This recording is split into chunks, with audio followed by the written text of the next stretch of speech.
How are you, Greg? I'm awesome. I'm awesome. So listen, this is a video that I put together from time to time, different things that we send out to some of the leaders here at Hamilton Mill. This goes out to all of our department heads. And I wanted to talk with you and just very unscripted. You don't know what I'm going to ask. All right. I don't know what you're going to say. I don't know which one of those is more dangerous. And we'll just kind of see what happens and just see where we go. So listen, I've known you for a few years now, and we both have been through different seasons of life, and you know, you're going through a bit of a different season yourself. Yes. And so I wanted to maybe see if you could talk to me about perseverance. Oh man. About perseverance. What is it like to persevere? What does it mean to persevere? How does someone effectively persevere? Not just sort of get over it, but how do they get better through it? So talk to some of the leaders just about what it looks like to be a man of God who perseveres. Yeah. Well, perseverance is something that doesn't happen on accident. I used to think that perseverance would just happen just on its own, and I think I've found that perseverance is an intentional mindset that you have to take on, and I think first it comes from letting go of trying to control the situation and just letting God be in charge. And so like when situations are out of control and it's anything through a job loss or the death of a family member or the death of a relationship, financial problems, there's an area in that struggle that is just beyond your control, and life happens. Sometimes it happens violently and all of a sudden, and then we have to make the choice: am I going to get better through this situation, or am I going to get bitter through this situation? That's good, man. And it is embracing the terrifying idea that God will turn all of this for my good, and it looks so impossible on the outside, but once you cross that border and you just start to take it one day at a time, you start to look at life through that lens, that He is turning everything for my good. And honestly, you may not see all of that until years down the road. You may see it right away. We want everything right now, but you may see it years down the road, and you may never know. You may never see it. Your situation may be about somebody on the outside looking at you, how you're walking through that situation. We have no idea who's watching us walk through that difficulty. But perseverance is about staying connected to the Father, connected to the truth that He loves me and that He's got a good plan for me, that my best days are not behind me, that they are in front of me. If my best days were behind me, He would have taken me home. Wow. Wow. And I think honestly, Avery, it's reminding yourself as often as you have to. And for me, I have to remind myself of that every day, multiple times a day.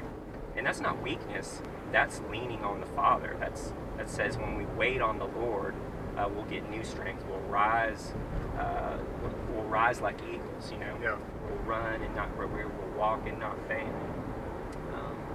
And so, that's what it looks like for me. That's good, man. Now, something you said in there is, I feel like it's very, very easy to say, much more difficult to do. When you're in the middle of having to persevere, you don't have to persevere through good things. You have to persevere through bad things. Absolutely. When you're in the middle of having to persevere, you said it's really about staying connected to the Father. If we're just honest, when I'm going through it, the last thing I'm thinking about doing is staying connected to the Father. Yeah. What I really want to do is just either be angry, or just have a pity party, or just focus on what's wrong. Yeah. How do I get out of this? Yeah. You know, I'm not thinking, Yeah. man, I need to run back to Jesus. Absolutely. How do you do that in the middle of the thing? How do you do that? Yeah. I think again, it's one of those things that doesn't happen on accident. There's Yeah. so much about our walk with the Lord where we think this is just going to happen organically, and it just will. That it takes practice, just like anything, and it takes practice to make the conscious decision, and it is a conscious decision to look at my blessings, look at every blessing instead of the things that I don't have yet. And just because I don't have it yet doesn't mean I'm never going to have it. It just means I don't have it right now. Christmas time, that season is a season, and that season is so much more than just the 25th of December. It Right. culminates into the flurry, the mad flurry of gifts and presents and, wrapping paper flying and getting the thing that we always wanted. But if my attitude is sour from Thanksgiving until December 24th, and if I spend that whole month-long season worrying that I won't get anything, worrying that I've been forgotten, that I'm not going to get anything good, that the promises aren't good for me, you know what I'm saying? Yeah. Then I've missed so much. I've missed the joy of the season. There's the smells, there's the movies, the family gatherings, the parties, the music, Yeah. the lights. Yeah. Just there's so much to that season that makes that I actually love the season more than I love the day. Right. Yeah. And so it's intentional, you have to be intentional about persevering through your season of difficulty, persevering to get better, not just to make it through, because if you just make it through, you're probably going to end up bitter, not better.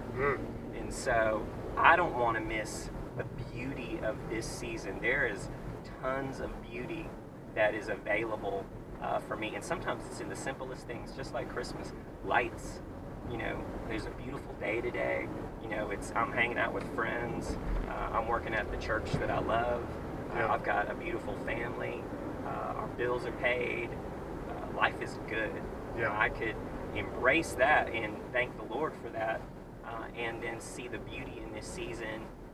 Could see the beauty in God providing every step of the way, supernaturally opening doors Yeah. that I honestly thought were never possible.